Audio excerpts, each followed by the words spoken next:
Bismillahirrahmanirrahim. Assalamualaikum warahmatullahi wabarakatuh. Waalaikumsalam warahmatullahi wabarakatuh. Teman-teman, gimana kabarnya hari ini? Baik. Jelas siang dan jam rawan lapar ya. Ya, kali ini kita akan belajar apa? Selamat pagi. Ya, sudah baca belum? Sudah ya. Yang bahannya sudah ada ya di kuliah, bisa diakses selama 1 minggu. Di situ silakan nanti kalau kalian mau bertanya di situ, maka ya setelah selesai perkuliahan juga silakan memberikan feedback, oke? Dan nanti di akhir akan ada penilaian ya UTS.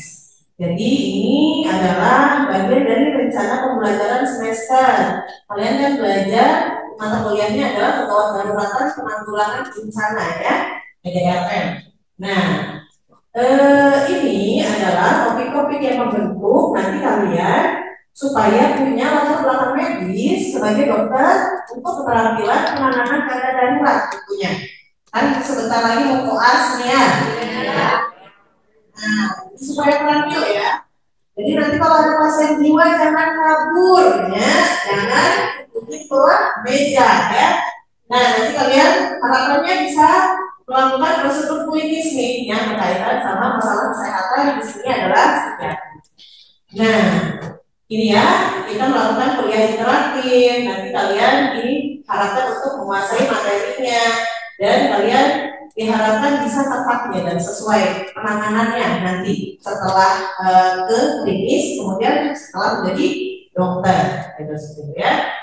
Dimana urutan pembelajarannya ini adalah bagian dari semua pengetahuan darurat nih. Salah satunya adalah yang psikiatri. Kalian udah belajar yang neuro, kardio, objin semuanya ya sebelumnya ya. Nah, oke, kita games dulu deh. Silahkan berdiri di tengah. Semuanya membentuk satu garis. Yuk.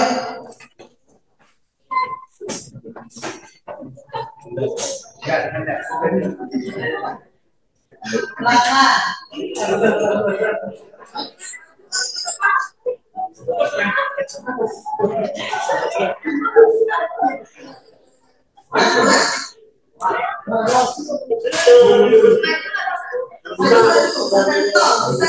Nah, oke. Nah, kita akan games mitos atau fakta ya. Nanti sesuai. Kalau oke. Kalau misalnya teman-teman, ini mah mitos, sejajarkan diri kalian dengan tulisan mitos. Kalau ini mah fakta, sejajarkan dengan tulisan faktanya. Kemudian yang salah apa? Yang salah tutup lagi. Yang boleh main berikutnya adalah yang benar ya. Oke. Pertanyaan pertama.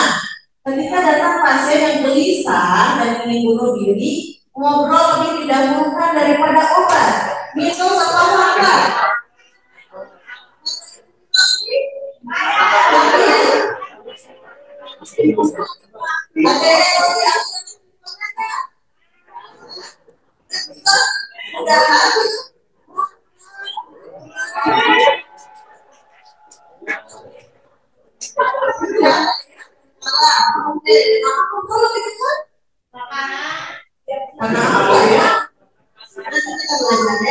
Oke, berikutnya.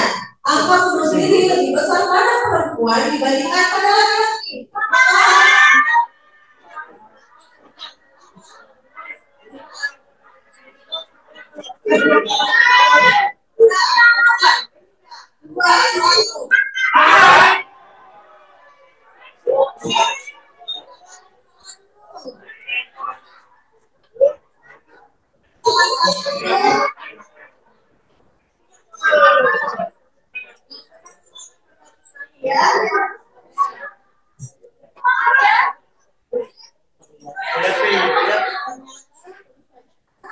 Laki-laki. Kenapa tadi kita belajar ya?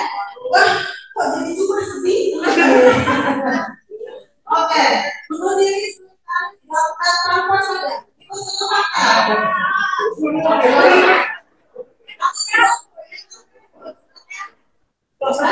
Kita sudah mulai. Ada yang 3, 2,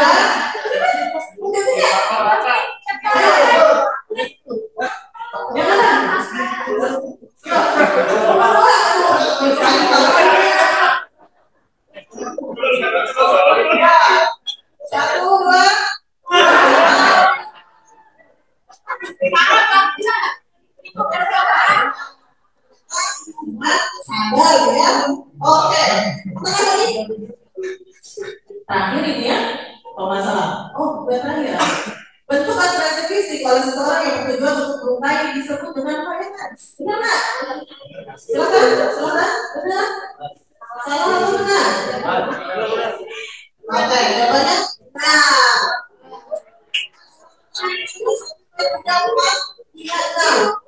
Oke, selesai ternyata ya. Silakan berdiri.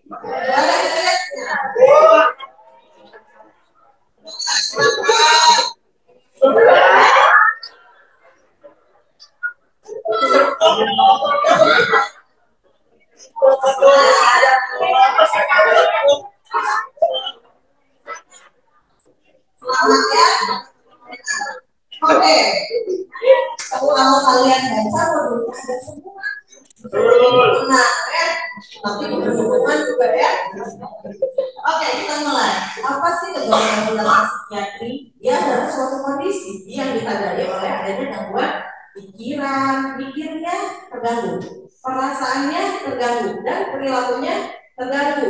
Jadi yang ngacak-ngacak sampah, bukan cuma perilakunya yang terganggu, tapi jangan-jangan dia berpikir bahwa itu adalah harta. Makanya dia menggali-gali, gitu ya. Perasaannya senang, padahal kalau dikosong-kosong adalah gitu ya, seperti itu ya. Dan ini memerlukan perhatian dan intervensi terapeutik segera. Yang kalian sering ketemu apa? Orang-orang bawa golong, BGJ ya, marah-marah sama orang, gitu ya. Nah, termasuk di dalamnya adalah kondisi gaduh gelisah dan percobaan bunuh diri. Jadi gadangnya dua, gaduh gelisah dengan susah, ya, seperti itu ya. Nah, ini tinggal apa aja? Gangguan panik kita sama. Ya. Waduh, ternyata ada satu slide yang kesulit ya. Oke, kompetensinya sampai mana? Kalian bisa bikin diagnosis klinik, bisa dikasih terapi pendahuluan dan menentukan usulan rujukan. Itu yang akan kalian lakukan kalau pasien jiwa datang, seperti itu ya. Kalian diagnosa dulu, kasih dulu terapi pendahuluan, kemudian baru diujuk. Jangan baru sampai, Pak ini polsek sampah namun ujuk. Belum ya, harus diagnosa dulu dan dikasih terapi. Apa yang harus dihindari? Mengancam.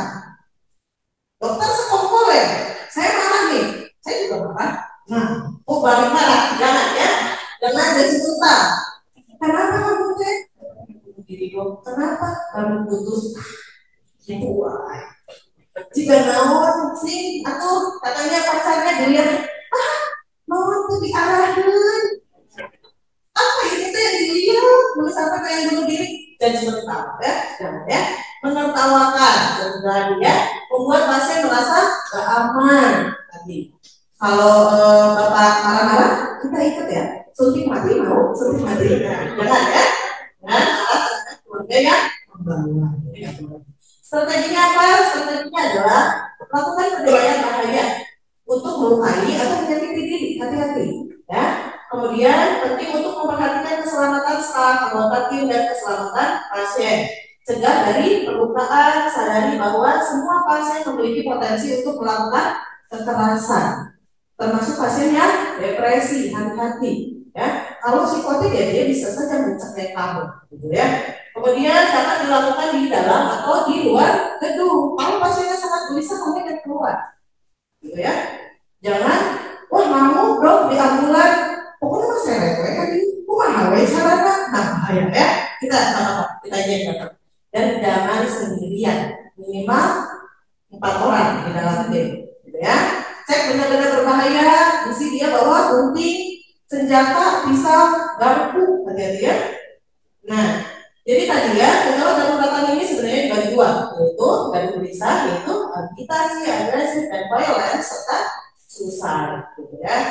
Yang tiga ini adalah eskalasi dari gaduh gelisah yang awalnya mungkin cuma peningkatan aktivitas, naik jadi agresif dan fisik, akhirnya mau melukai orang lain, gitu ya. Kalau ini diarahkan ke orang lain, kalau diarahkan ke sendiri apa namanya? Suicide. Jadi ini adalah segala bentuk tindakan yang secara sadar ya. Makanya tidak bisa saya nggak sadar bunuh diri, bukan nggak sadar bunuh diri itu dari itu direncanain. Tadinya siapa yang gantung? mau di mana, surat wasiatnya disiapin itu sadar ya. Kemudian untuk segera mengakhiri kehidupannya. Nah, algoritmanya gimana? Kalau data kita pisahkan dulu, ini pasien dari tulisan atau percobaan bunuh diri. Diagnosanya mungkin apa aja nih? Yang pertama adalah delirium dulu. Mungkin dia delirium. Itu dulu ya kalian pikirkan. Kalau terpatahkan baru kalian pikirkan apakah ini demensia. Kalau terpatahkan baru kalian pikirkan apakah ini penyalahgunaan zat pakai obat. Enggak. Kalau terpatahkan baru kalian masuk ke psikotik. Atau ujung-ujung data belum. Ya, tidak begitu ya. Kemudian baru masuk ke efek samping obat dan kemungkinan ini adalah panik. Panik ini sebenarnya bukan gawat darurat, tapi mirip ya dengan gawat darurat, tapi hebohnya. Duh, sakit jantung dong, sakit jantung dong, buat dong. Wah, nafas saya juga hebat seperti orang sesak nafas, seolah-olah gawat darurat, gitu ya. Oke, kita masuk ke yang suicide. Jadi suicide ini adalah usaha intens. Biasanya nggak sekali. Orang itu nggak ada yang kepikiran bunuh diri langsung loncat. Berkali-kali dia mikir kayaknya saya lebih baik mati deh, baru melakukan. Atau ada percobaan, atau googling dulu, gitu ya. Kemarin ada yang curhatnya sama AI, boleh nggak saya bunuh diri? Ya bagus, dilakukan, ya. Hati-hati dengan AI, ya. Karena dia kerjanya memvalidasi, jadi kamu mau ngomong apa juga divalidasi, gitu ya. Nah, dia secara sadar dari suatu untuk mengakhiri hidupnya. Jadi pengen ujungnya mati. Faktor resikonya gangguan psikiatri. Kalau 90% remaja ini dengan masalah psikologis, depresi, bipolar, penyalahgunaan zat, conduct disorder dan gejala psikotik, dia beresiko bunuh diri. Kejadian hidup yang stressful, ya tadi ya. Stressful itu bukan berarti harus selalu besar. Bisa aja putus singkat. Dan menurut dia mah stressful. Dan menurut dia mah laki-laki ini kan the one and only di dunia ini. Mana gitu ya kalau menurut dia gitu. Dan riwayat memiliki usaha bunuh diri dan keluarga yang bunuh diri. Hati-hati. Kalau anaknya terpapar, ada keluarga yang bunuh diri, dia berpikir bahwa itu approvable. Jalan keluar ya, oke, untuk dilakukan. Nah, etiologinya bisa depresi 60% ya. Laki-laki lebih besar daripada perempuan. Agresi ya. Kenapa? Etiologi pada laki-laki suicidnya lebih besar pada laki-laki. Laki-laki tidak bercepat, langsung aja dulu ya. Ya. Jadi kenapa lebih besar pada laki-laki? Karena lebih niat teman-teman. Perempuan apa sih? Kalau kayak gitu aku putusin aku bunuh diri. Sering kan ya? Perempuan tapi ganteng. Aku potong ya tangan aku nggak mau gitu kan ya. Ada sempat pasien yang datang, dia keracunan apa? Dia minum sabun, tapi sadar ya uang aja. Kamu sabunnya apa? Sweet salt. Apa itu telan ya? Gitu ya. Kalau pada perempuan biasanya emosional, sialnya lebih gede daripada laki-laki. Jadi yang dipilih pun akan minum obat, minum sesuatu yang chemical, potong urat nadi. Kalau laki bukan sih potongnya di sini, gitu ya. Yang suksesfulnya kira-kira besar. Makanya kita lihat ya di artis-artis Korea, syaratnya ya, insya Allah kemungkinan hidupnya kecil, gitu ya. Jadi yang kalau ngajar kita kalau perempuan mah di lantai 2 ya potong ngaturnya hidupnya sini yang ada di lantai 10 minimal gitu kan ya. Itu pada laki-laki lebih niat, jadi lebih mungkin untuk berhasil. Keinginan bunuh dirinya lebih besar pada perempuan, tapi kesuksesan bunuh diri yang lebih besar pada laki-laki. Agresivitas ini biasanya kalau udah gelisah banget 70% katanya pada kontak disorder dan perilaku sosial. Kemudian yang terkait dengan relasi buruk, emosinya nggak bisa diregulasi dan dia nggak bisa nahan kemarahan gitu ya. Serta yang impulsivitasnya tinggi gitu. Kalau teman-teman sering suka dengar kalau di Sunda mah dijuntuk dan ujuri gitu ya. Nah itu impulsivitas. Jadi pada misalnya pacaran berantem, aku tabrakin ya, aku nih tabrakin di tolongnya, yang lewat beneran kenceng yang meninggal, impulsivitas. Jadi bukan karena nggak ingat, tapi tabrak gitu kan ya? Atau aku loncat, disorekan, jatuh, meninggal, bisa ya? Impulsivitas, seperti itu ya. Ini sering pada teman-teman yang toleransi frustasi tidak rendah. Cara penyelesaian masalahnya buruk, cemas, gangguan ambang atau gangguan makan, gitu ya, bersama dengan depresi. Ini adalah screeningnya, nanti kalian akan gunakan ya, kalau lagi di rumah sakit di Jaring, untuk menilai resiko. Tambah besar, observasinya tambah sering. Jadi kalau ada pasien dengan resiko tinggi, bunuh diri, kita nggak tidur 15 menit, hidup kayak gitu, masih hidup juga, gitu ya. Oke, prinsip terapinya kalau laki-laki menggunakan cara lain selain menelan dan mengiris. Tadi mau gantung tapi gagal, gitu ya. Memiliki jenis suicide, gejala depresi atau psikotik menetap, ada komplikasi, obat-obatan dan riwayat percobaan bunuh diri sebelumnya. Nggak punya pelindung, nggak punya caregiver, dan usianya lebih kecil dari 12 tahun. Ini harus dirawat benar. Kita lakukan edukasi awal, singkirkan benda-benda yang potensial untuk suicide. Biasanya dikantongin ada di mana, gitu ya, seperti ya. Buat kontrak antara pasien dengan klinisi. Nanti kalau kamu mati saya kumpulin, bukan ya, bukan seperti itu ya. Tapi kontraknya adalah kalau misalnya kamu tidak bisa mengendalikan diri, kamu terlalu emosional, maka kita ikat ya. Jadi diikatnya bukan karena buat hukuman, bukan, tapi supaya kamu tidak menyakiti diri, kontrak, seperti itu ya. Edukasi tentang kondisi dan rencana terapinya bagaimana, dan kerjasama dengan keluarga ya untuk mengobservasi dari pasien. Obatnya biasa digunakan antidepresan, antipsikotik, dan stabilizer tergantung pada gejala yang keluarnya apa. Dan manajemen farmakologinya, tingkat suicide-nya, kita lihat faktor risikonya. Kalau kalian bisa lakukan CBT-nya dan psikoedukasi ya. Nah, kemudian tindakan khususnya ya ini ya, pasien yang telah merencanakan bunuh diri saat ini perlu dirawat, disingkirkan alatnya, kemudian membina hubungan terus dengan pasien dan kontak sumber hubungan terdekat. Hati-hati paling sering di orang-orang yang di kosan. Ini berarti keluarganya harus punya ya. Kalau pasiennya gelisah, susah mengendalikan diri, berarti manajemennya masuk ke gaduh gelisah. Kalau punya nyeri, nyerinya diatasi. Sesaknya diatasi. Biasanya orang-orang dengan sakit fisik ini karena menderita, bukan karena mati sebenarnya. Dan kalau punya perilaku riwayat, ini dia melindungi dari bahaya. Pasien yang punya gangguan jiwa, berarti kalian harus kolaborasi dengan psikiater. Kemudian yang tadi gelisah, sampai sini dulu, ada pertanyaan? Ada pengalaman? Pengalaman saya bukan, pengalaman dicurhatin. Temannya ngomong seperti itu, bisa kan ya? Ada pertanyaan? Bingung nggak kalau curhatin? Kayaknya saya, dan gini, suicide itu pada dasarnya prinsipnya, kalau kalian dicurhatin kayaknya saya lebih baik mati aja deh. Kayaknya orang happy deh kalau saya mati. Tanggapan kalian adalah harus memperlakukan chat itu seperti benar sampai terbukti tidak benar. Maksudnya apa? Kalian anggap bahwa teman kalian memang benar-benar pengen suicide. Di antara kita biasanya apa?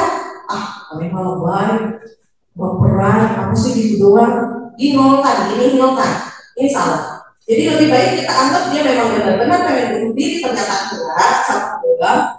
Daripada kita anggap caper, ternyata pengen bunuh diri, itu lebih baik, ya.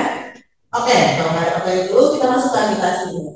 Kalau agitasi perilakunya tidak terkontrol tadi ya, bisa dari obat, dari trauma, sama sebetulnya ya. Bisa dari penyakit kronis atau gangguan psikiatri. Nah, DD-nya apa? Bisa psikosis, manik, PTSD sampai gangguan perilaku. Atau ada masalah kesehatan mental. Tadi punya suicide juga, perilaku suicide. Ada konflik antara orang tua dengan anaknya, ada gangguan penyesuaian atau ada abuse, disiksa ya. Kemudian ada gangguan medis akut, overdosis, SNM tadi, ada EPS, mungkin head injuries gitu ya. Ini DD-nya. Bagaimana penata laksananya? Nah, ini kita cerita nih. Kalau pasiennya akut datang nih, nah kita bisa isolasi, pisahin dulu dari orang lain, pasien lain.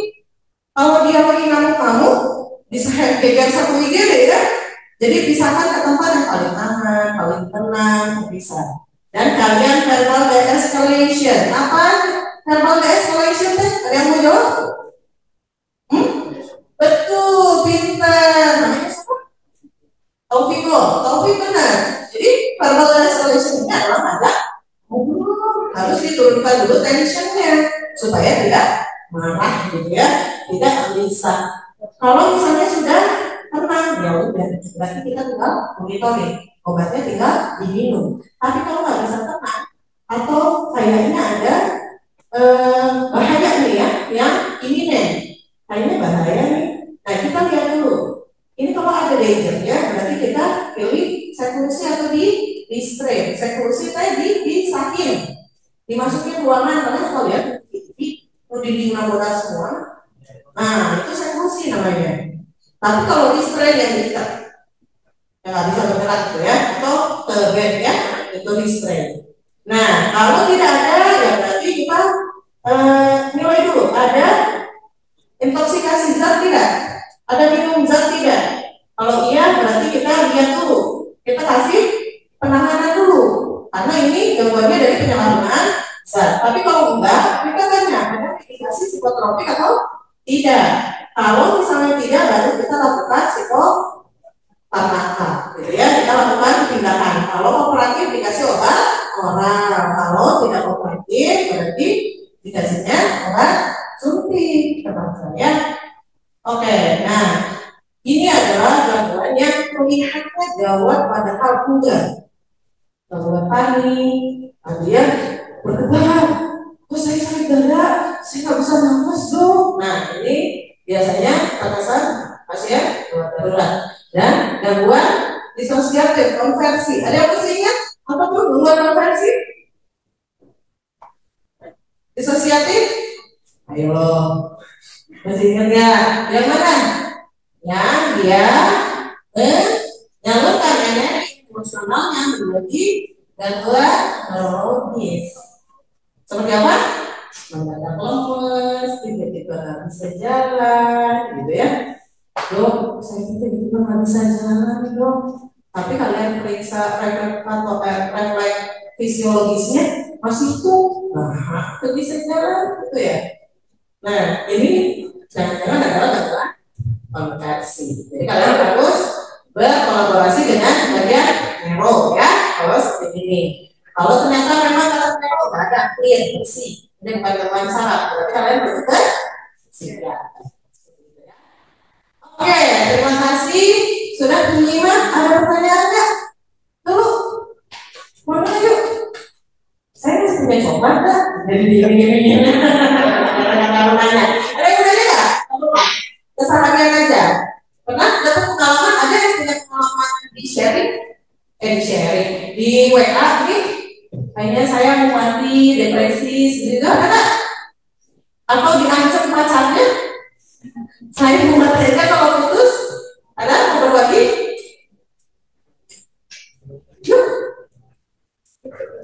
udah langsung gini semua, keselimatan ambil tangannya ya. Ada nggak? Yuk, satu orang aja. Ya, kamu kan? Yuk, apa? Tanya. Kalau nggak mau nanya, saya tanya. Ada pertanyaan apa? Ada sharing, ada pengalaman nggak depresi yang begitu berat? Nggak ada. Sehat ya? Temennya cewek ya? Temennya apa? Proses apa? Ada? Bisa. Ada? Yuk, stop. Sharing. Kalau ada sih teman kampus itu disebut lagi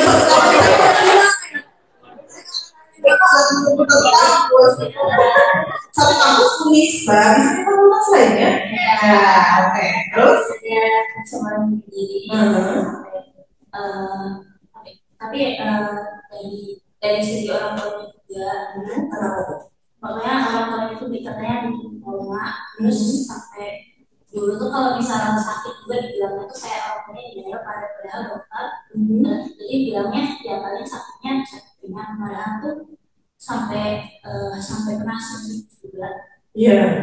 Terus curhat nggak sama kamu? Curhat itu yang coba pergi itu. Oke. Sama dengan cara apa? itu obat-obatan. Kayak apa? Terus cek dulu ya, saya baru mau WA terus udah lama, tapi itu baru jalan itu sekarang. Oke. Terus saran kamu apa tuh? Terus sarannya yang tadi itu sejati aja. Udah mau ditawarin juga mau yang enggak. Katanya sejati mahal.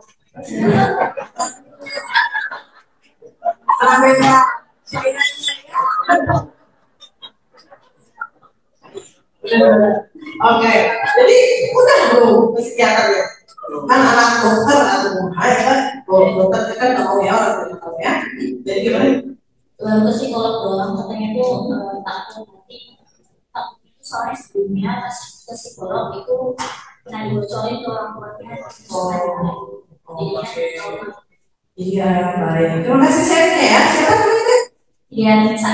Nah, Hidayah Tunisa. Oke, bisa coba Hidayah Tunisa. Tadi dapat tuh.